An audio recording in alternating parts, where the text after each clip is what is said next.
E aí, pessoal, muito bom dia, boa tarde ou boa noite. Hoje estaremos falando sobre o sistema circulatório, o sistema responsável pelo transporte de substâncias dentro do nosso organismo. Dentro desse sistema circulatório, nós temos três componentes básicos, que são os vasos, o coração e o sangue. Especialmente hoje estaremos falando sobre o sangue. Bom, o que é o sangue? É o líquido circulante que nós temos por dentro dos vasos, que nós chamamos de sanguíneos, porque também existem os vasos linfáticos, onde dentro deles circula a linfa, mas isso a gente vai falar um pouquinho mais adiante. Então agora falaremos sobre o sangue. Bom, o que é o sangue? O sangue, na realidade, ele é um tecido, onde existe uma parte líquida, o chamado plasma sanguíneo, que nós chamaremos ele de substância intercelular. E apresentará a parte também dos elementos figurados do sangue. Não chamaremos de células sanguíneas, porque nem tudo é célula, como, por exemplo, as plaquetas. As plaquetas são fragmentos de células. Portanto, falaremos que o sangue é um tecido formado por uma substância intercelular líquida, que é o plasma, e os elementos figurados que estão dispersos nesse plasma. O sangue é um composto que está mais ou menos numa proporção de 7% do peso corporal. Então, o indivíduo de 70 quilos tem aproximadamente aí 5 litros de sangue. Então, 7% do peso corporal é o volume sanguíneo, basicamente, que você vai encontrar em seu organismo. O que tem no sangue? Bom, o sangue, como plasma, ele apresenta 90%, basicamente, dele é água. Então, a grande parte da composição do sangue é água. E dissolvida nessa água, dissolvida na água desse plasma, nós temos sais, nós temos gases, nós temos hormônios, nós temos carboidratos, nós temos lipídios, nós temos proteínas plasmáticas, como albumina, globulina e fibrinogênio. Basicamente, então, o plasma sanguíneo é o líquido, é a substância que vai levar tudo aquilo que temos dissolvido no sangue de um lado para o outro. É o plasma sanguíneo. Dissolvido nesse plasma, imerso nesse plasma, nós teremos os elementos figurados do sangue. Nesses elementos figurados do sangue, nós vamos falar um pouquinho mais adiante, nós vamos encontrar as plaquetas, vamos encontrar as hemácias, ou glóbulos vermelhos, e vamos encontrar os leucócitos, ou glóbulos brancos. Nós vamos ter uma divisão dentro desses glóbulos brancos, que nós vamos ver um pouquinho mais adiante. Mas nessa tela você já consegue perceber leucócitos chamados de granulócitos, por causa daqueles pigmentos que aparecem dentro da célula. Nós temos ali basófilos, eosinófilos e neutrófilos. E temos os glóbulos brancos, os leucócitos agranulócitos, sem esses grânulos, onde nós teremos os monócitos e os linfócitos. Bom, então vamos falar basicamente aí da função de cada um dos componentes do sangue. Como eu falei para vocês, o plasma sanguíneo é água, basicamente água, com substâncias dissolvidas nele. Esse plasma sanguíneo compõe aproximadamente 55% do seu sangue. Como já falamos, 90% dele é água. E os outros 10% são substâncias dissolvidas nele. Vale a pena salientar, uma coisa bastante cobrada é o percentual de cloreto de sódio que nós temos no nosso sangue. Aproximadamente 0,9% de cloreto de sódio. Por isso que a gente tem o tal do soro fisiológico, que nada mais é do que água com 0,9% de cloreto de sódio. Por que essa quantidade no soro fisiológico? Para manter o que a gente chama de osmolaridade no nosso sangue. Então, basicamente, a gente mantém a mesma concentração de sais dentro do nosso sangue, não dando problema, assim, para as hemácias. Vamos falar agora dos elementos figurados do sangue. Esses elementos figurados do sangue compõem o sangue numa proporção de 45%. Então, 55% do seu sangue nós consideraremos o plasma e 45% a questão dos elementos figurados do sangue. É claro que isso é variável. As hemácias, os primeiros elementos que nós trabalharemos. As hemácias podem ser chamadas também de glóbulos vermelhos ou também de eritrócitos. Eritrócitos. Eritro vem de vermelho. Citos, célula. Então, a gente está falando de célula vermelha.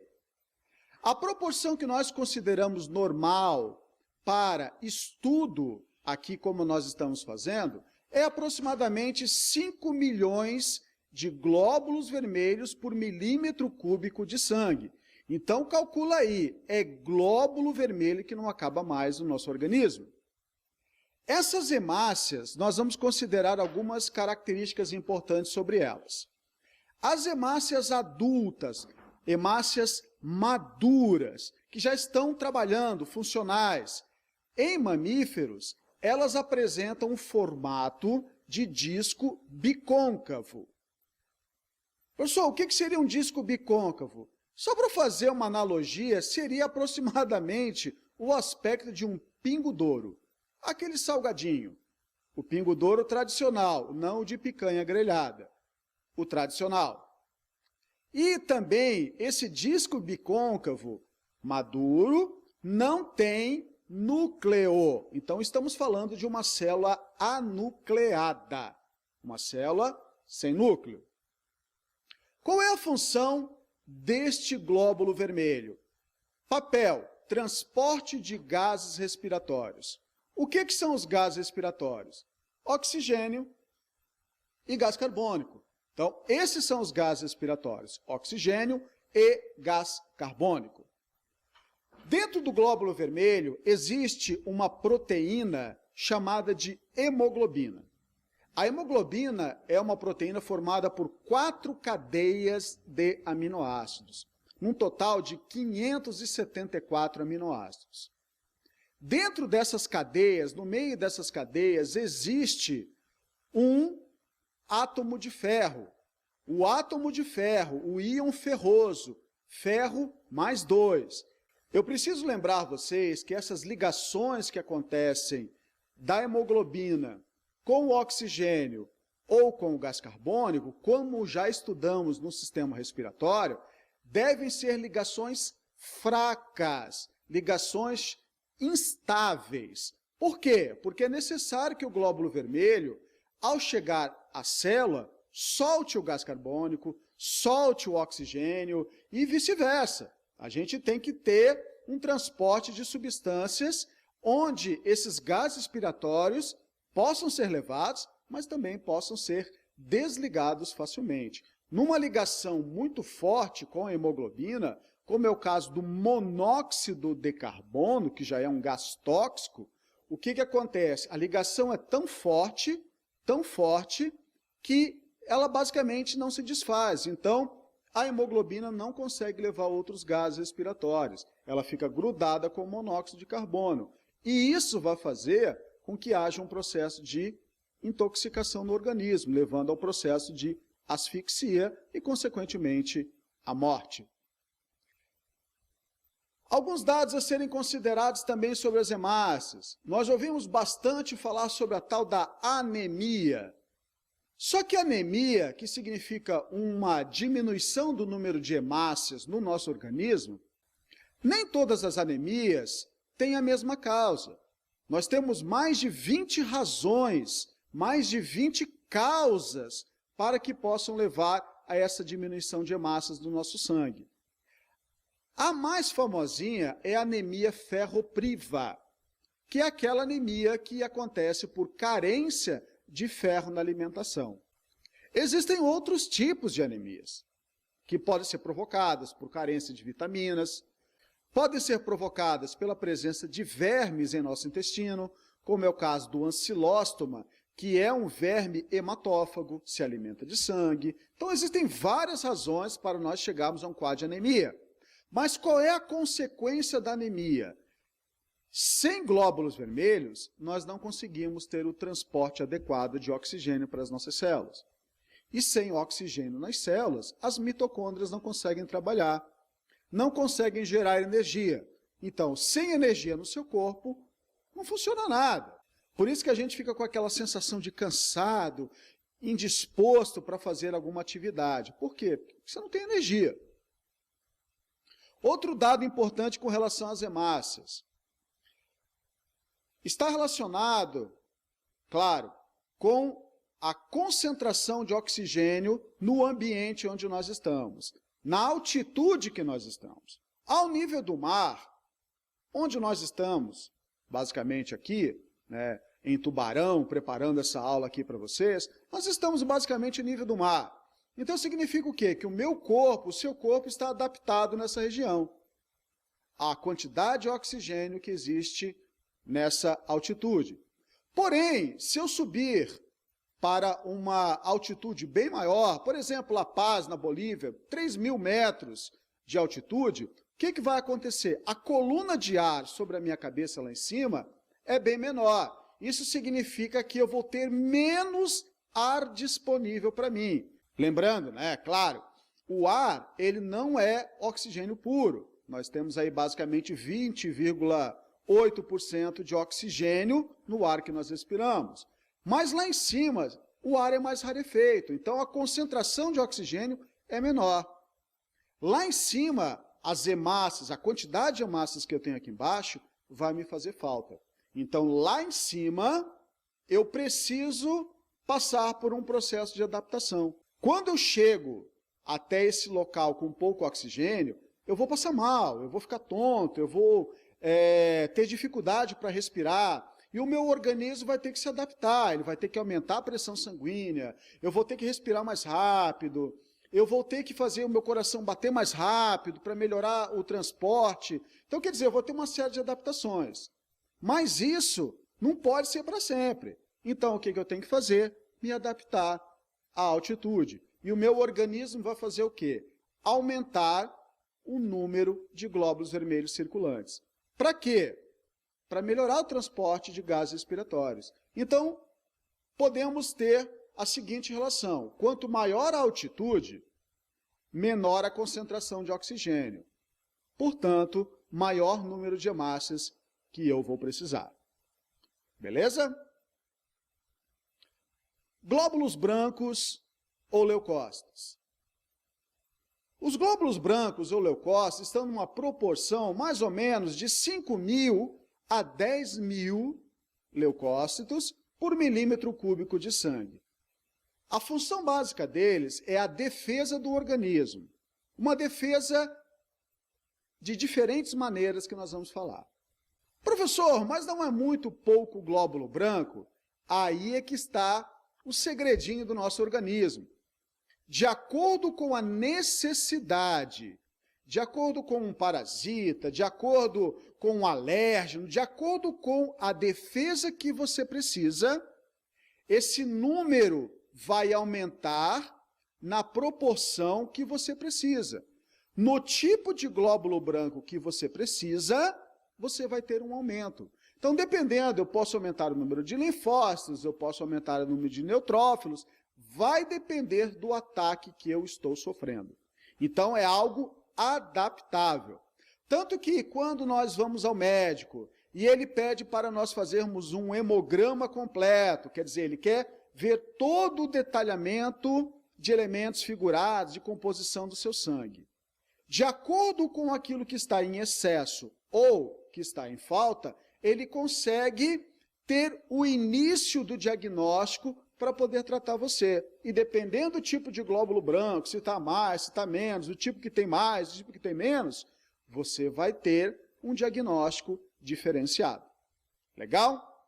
Então, o papel do glóbulo branco é defesa do organismo.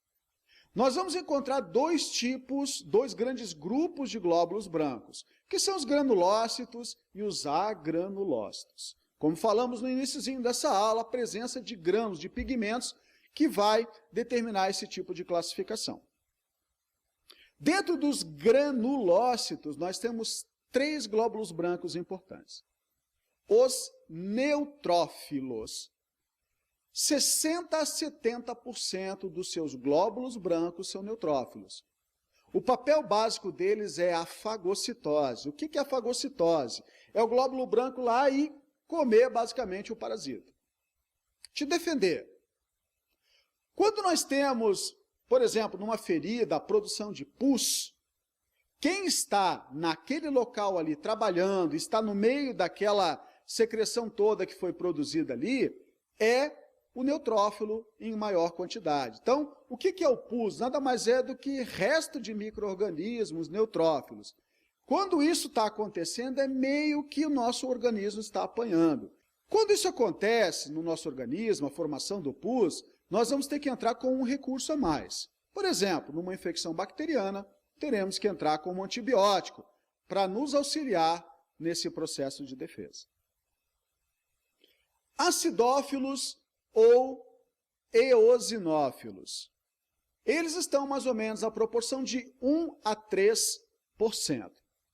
Esses eosinófilos, eles trabalham no nosso organismo, claro, na defesa, mas eles vão aparecer principalmente na questão dos processos alérgicos e em caso de parasitoses. Então, por exemplo, você num quadro de rinite ou num quadro de alergia, seja lá que foi disparado no seu organismo, se você fizer um exame sanguíneo e procurar o nível de acidófilos ou eosinófilos, o médico vai perceber que esse valor está bem acima, está lá 5, 6, 7%. Isso significa o quê? Que você está no meio desse processo e o organismo está tentando te defender. Basófilos, 0 a 0,5% a concentração deles no nosso organismo. O que os basófilos produzem? Eles trabalham com 2 tipos de substâncias. Primeira substância, que é a histamina. A histamina é uma substância de caráter vasodilatador. Então, o que é um vasodilatador? É uma substância que vai promover a abertura do vaso. Para quê? Para chegar mais sangue até o local, para trazer defesa, por exemplo, para te defender. Então, você precisa aumentar o fluxo sanguíneo no local. A histamina faz isso. Por exemplo, num processo de rinite, por que seu nariz escorre? Porque no local, na mucosa nasal, o seu organismo teve um contato com algum alérgeno, por exemplo, e aí promove a liberação de histamina, consequentemente a vasodilatação. Então a mucosa fica inflamada, ela fica mais inchada e nesse processo de inchaço pode acontecer uma drenagem basicamente de plasma. Então o nariz começa a escorrer. E isso dá aquela agonia para a gente. Então o que a gente faz? Tomamos um antihistamínico. O antihistamínico combate a ação da histamina, a vasodilatação deixa de acontecer, acontece a vasoconstrição e, consequentemente, o teu nariz volta a passar legal o ar aí. Ele para de escorrer, né? Vai melhorar a tua respiração. Beleza? Outra substância que o basófilo produz é a heparina. A heparina é um anticoagulante natural que nós temos.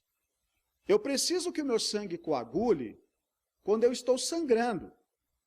Quando ele começa a querer coagular dentro de vasos sanguíneos, formar trombos e êmbolos, isso já é um problema, pode entupir o vaso. Então, para evitar esse tipo de problema, nós temos um anticoagulante natural, que é chamado de heparina. Então, a heparina, produzida pelo basófilo, tem esse papel de funcionar como um anticoagulante do seu sangue. Legal? Dentro do grupo dos agranulócitos, nós temos aí os monócitos e os linfócitos. Os monócitos, aproximadamente aí de 3 a 8%, têm papel de fagocitose e também originar outras células de defesa chamadas de macrófagos, que são células de tecidos, né, do tecido conjuntivo. Vai aparecer lá para fagocitar parasitas de maneira geral. Então, papel do monócito, basicamente, originar os macrófagos. E, finalmente, o último grupo de glóbulos brancos, que são os linfócitos. Esses são muito importantes. Nós temos, basicamente, 20 a 30% dos nossos glóbulos brancos sendo os linfócitos. Basicamente, bem simplinho, nós temos dois grandes grupos, os linfócitos T e os linfócitos B de bola. T de tédio, B de bola. O linfócito T, né, principalmente aí o que nós vamos falar hoje, para a gente poder entender esse processo bem simples, o linfócito CD4 é o linfócito chamado de apresentador de antígenos. O que ele faz? Ele reconhece alguma substância, algum micro-organismo que invadiu o seu corpo, ele faz um mapeamento, vamos falar de uma maneira bem mais simples, desse micro-organismo e avisa um outro grupo de linfócitos, os linfócitos B de bola. E aí esses linfócitos B de bola, agora com a informação do CD4, vão fazer o quê? Eles se transformam em plasmócitos e esses plasmócitos começam a produzir os anticorpos, proteínas de defesa, proteínas específicas contra aquele parasita da qual ele foi avisado. Qual é o resultado disso? Esses anticorpos vão lá e atacam o parasita, consequentemente te defendem. Pô, isso é muito legal. Mas aí nós tivemos um problema com um vírus chamado de HIV. O que o HIV faz, né? O causador aí basicamente da AIDS, né? Nós temos o HIV atacando o linfócito T, CD4. Qual é o resultado disso? O resultado disso é que se o HIV matar os CD4, você não tem mais como reconhecer, basicamente aí esses micro-organismos estão atacando a gente. Resultado disso, o teu organismo não tem a informação de quem está atacando ele, consequentemente não produzirá os anticorpos específicos. Então, a gente vai ter um problema de imunidade. Por isso que a AIDS é chamada de síndrome da imunodeficiência adquirida. Você não tem mais como se defender. A estratégia do HIV foi fenomenal. Ele ataca a célula que deveria reconhecê-lo como inimigo. Por isso que a gente não morre basicamente de AIDS. A gente vai morrer de doenças oportunistas. Por quê? Porque a gente está sem essa defesa extremamente importante para o nosso organismo. E são esses linfócitos T, CD4, que serão chamados depois de células de memória, que serão extremamente importantes, por exemplo, na questão das vacinas.